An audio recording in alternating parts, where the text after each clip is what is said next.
سلطان ابراهیم ادهم یکی از اولیای خداست. شخصی آمد پیشش که ای دوست خدا، سوال دارم، جواب سوالم را بدهید یا مرا نصیحت کنید و برای من پند و اندرز بیان کنید و مرا متوجه بسازید.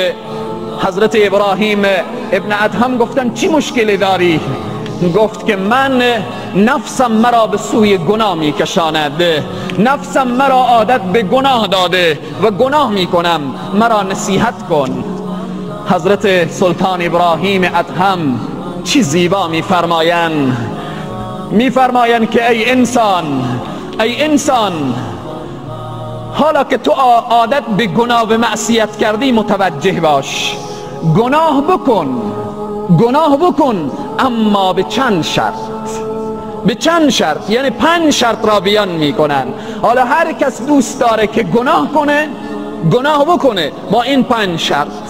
این شخص گفت که ای اولیای خدا بگو این 5 شرط چگونه شرطایی است برای من بیان کن.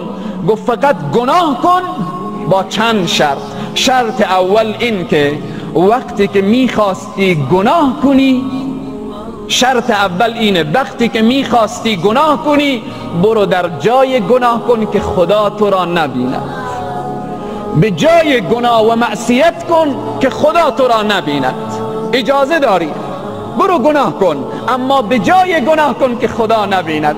ای گفت سبحان الله، آیا این امکان دارد که به جای گناه کنم که خدا نبیند؟ گفت وقتی که امکان ندارد از پدر خود میشرمی، از برادر بزرگ خود میشرمی، از اقوام و خویشاوندان خود میشرمی، او خدایی که با همه عظمت و بزرگی تو را میبیند آیا نمیشرمی؟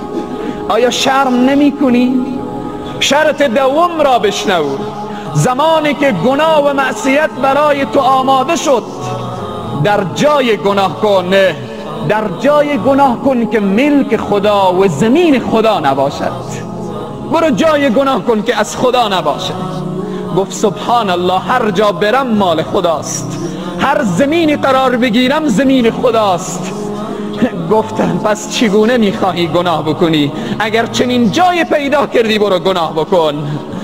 شرط سوم، وقتی که میخواستی گناه کنی از روزی پروردگار نخور، از او خوردنی و نوشیدنی و آب و غذایی که خدا برای تو داده نخور. گفت سبحان الله، هرچی من میخورم و مینوشم همه از خداست. شرط چهارم، گفت زمانی که میخواستی گناه بکنی با این شرط گناه بکنی یادتو بیایه که به صحرای محشر فرشتگان عذاب تو را گرفتن و به طرف جهنم میکشانن، خود را از چنگال او فرشتگان نجات بده. گفت سبحان الله، من طاقت و قوت و قدرت فرشتگان را دارم. گفت پس وقتی که قوت و قدرت فرشتگان را نداری چرا گناه میکنی؟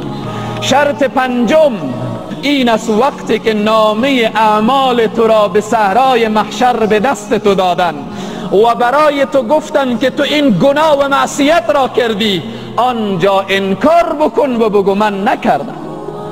آنجا انکار بکن، آنجایی که و تشهد ارجلهم بما کانوا یکسبون. به صحرای محشر زبان میگوید که من گناه نکردم. این زبان آماده میشه میگه من گناه نکردم. الیوم نختم علی افواههم، در روز قیامت روزیه که بر این دهن مهر نهاده میشه.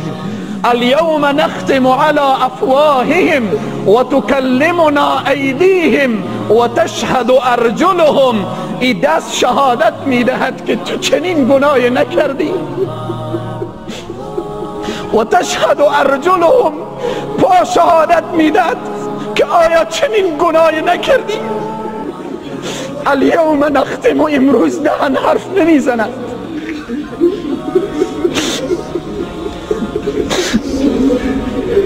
اگر میتوانی در صحرای محشر انکار کنی بگی خدایا من گناه نکردم، امروز گناه کن. سروران عزیز و بزرگوار، قل یا عبادی الذین اسرفوا علی انفسهم لا تقنطوا من رحمت الله. همه ما گناهکاریم. نگم که من خطیرم. همه ما گناه و معصیت امروز جامعه ما، دکان ما، شهر ما، قلب ما، فامیل ما، تمام وجود ما را گرفته. اليوم نختم على افواههم و تکلمنا ایدیهم و تشهد ارجلهم بما كانوا یکسبون. اون روزی که بر دهنها مهر نهاده شود و این دستها شهادت بدهد و پاها شهادت بدهد، او جایی که احکم الحاکمین، او جایی که عادل العادلین، او جایی که رب العالمین از من و تو حساب بگیرد.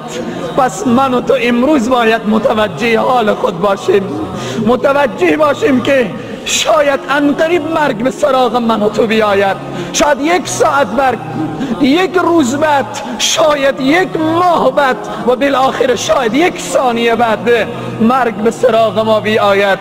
اما این دنیا تمام می شود. خدای تبارک و تعالی از ذره ذره از انسان پرسان می کند. بزرگترین نعمت پروردگار عالم برای انسانها توبه هست. برای انسانها اینه که بگه یا الله ندانستم، مثل حضرت آدم بلند کنه دستان خود را بگه ربنا ظلمنا انفسنا و این لم تغفر لنا و ترحمنا لنکونن من الخاسرین. مثل حضرت موسی بگه ربی انی ظلمت نفسی فاغفر لی فغفر له، خدایا من ظلم کردم بر نفس خود. مثل حضرت یونس بگه لا اله الا انت سبحانك انی کنت من الظالمین.